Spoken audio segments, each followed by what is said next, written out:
Dear students, this is Shweta, Assistant Professor Public Administration, MAJ Government PG College, Date Bharatpur, Rajasthan. In this video today we are going to study about the concept of comparative public administration. We will study its meaning, nature and scope. First of all, we will talk about meaning of comparative public administration. Comparative public administration is comparative study of administrative institutions in different regions of the world in different cultural settings. It is basically rigorous cross cultural comparisons of structures and processes involved in activity of administering public affairs. When we study administrative institutions, their structure and processes in country like USA, United States of America, which is basically a capitalist democratic nation, and we compare its administrative institution, their functioning with that of Russia, then it could be termed as cross-cultural study of administrative institutions. Cross-national means when the study is conducted on two different organizations situated in two different countries, in two different nations. The main idea behind developing this concept is theory building. Scholars like Farrell Hardy, Nicholas Henry, and Fredericks, they were of the view that the study of public administration must be global in nature. Theory building an administrative problem of developing country was basic motivational concern behind this concept of comparative public administration. Traditional public administration was culture bound, it was more of descriptive in nature, so the need was felt to develop a universal valid body of knowledge concerning administrative behavior so that scientific study of public administration could be done. Causes of emergence of CPA. What were the reasons behind the emergence of comparative public administration? Comparative public administration was the first major development post Second World War. After Second World War, the need was felt to study or analyze the features of structural elements functioning in various administrative institutions in newly independent countries in Asia and Africa at that time. During Second World War, exposure of American scholars and administrators to third world countries, administrative organizations, their features, they wanted to study more about them. That was the reason behind the study of public administration on a comparative basis. The next reason was dissatisfaction with traditional public administration because, as we said, public administration was more of descriptive in nature. It more focuses on what should be there rather what is there in any organization, in any administrative institution.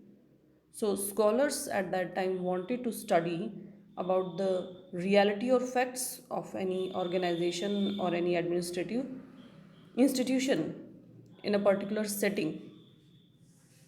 Behavioral approach was another reason behind the development of emergence of comparative public administration because behavioral approach focuses on facts and reality of administrative system and administrative behavior, and scholars like Fredericks, Nicholas Henry, they wanted to focus more on reality of any administrative system.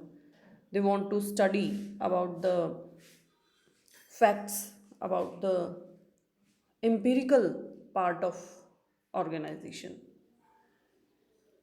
The next thing is that what to compare.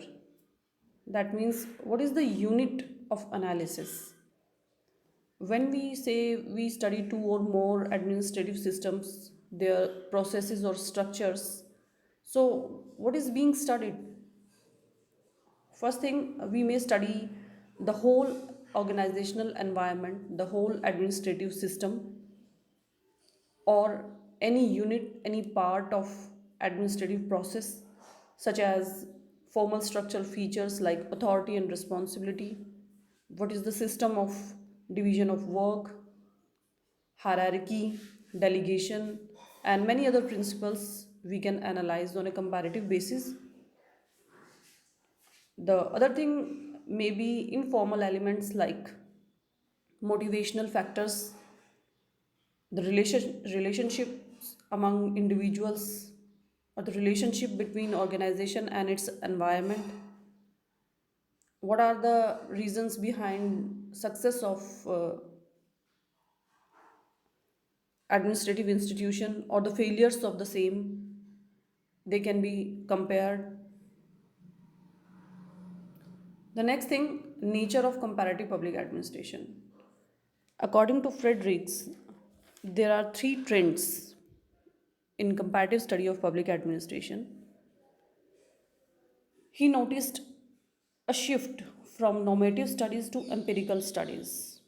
Normative studies, the normative studies deal with what ought to be, what should be there, and empirical studies they deal with what is the reality, the factual part of administrative processes or structures.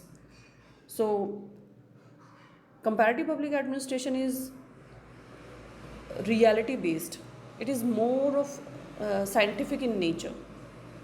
The second shift he noticed from idiographic studies to normative study.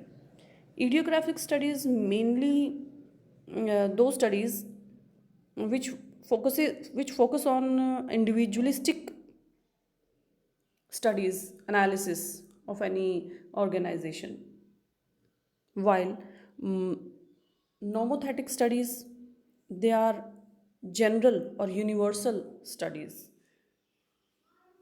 The third shift, non-ecological to ecological studies. Non-ecological studies are those which examine administrative phenomena as an isolated activity. That means non-ecological study in public administration they don't consider the context or the setting of organization in which it is functioning, while ecological study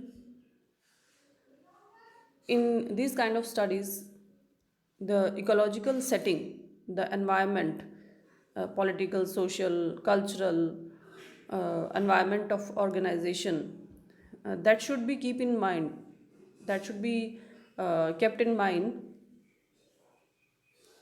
So these are the three basic concerns noticed by Fredericks. Then the level of analysis, macro level studies, middle range studies, and micro level studies. The analysis can be conducted at three levels. Macro level studies, first of all. These are the studies which are conducted on a large scale. For example, when administrative systems of Great Britain is compared with administrative system in China, then this could be termed as an example of macro level studies. They are not feasible to be undertaken because the area is very large and they are not specific in nature. Uh, then second is middle range studies. In middle range studies, some important part of administrative institution could be picked. For example, when higher civil services of India is compared with USA, United States of America, that could be an example of middle range studies, because the area of study or the size and scope of study is rather limited in comparison with macro level studies. Then third will be micro level studies. These studies are small in nature, small in scope. For example, when uh, training system of any or recruitment process of any administrative institution is compared with any other administrative institution, for example, um, training system in home department or home ministry of India is compared with defense ministry, that could be an example of micro level studies. They are very feasible to be undertaken because the area of analysis is small and they are more of specific in nature, so they can be easily studied. Three levels are there: macro level studies, middle range studies, and micro level study. So in this video we have studied about the meaning, nature and scope of comparative public administration. Thank you.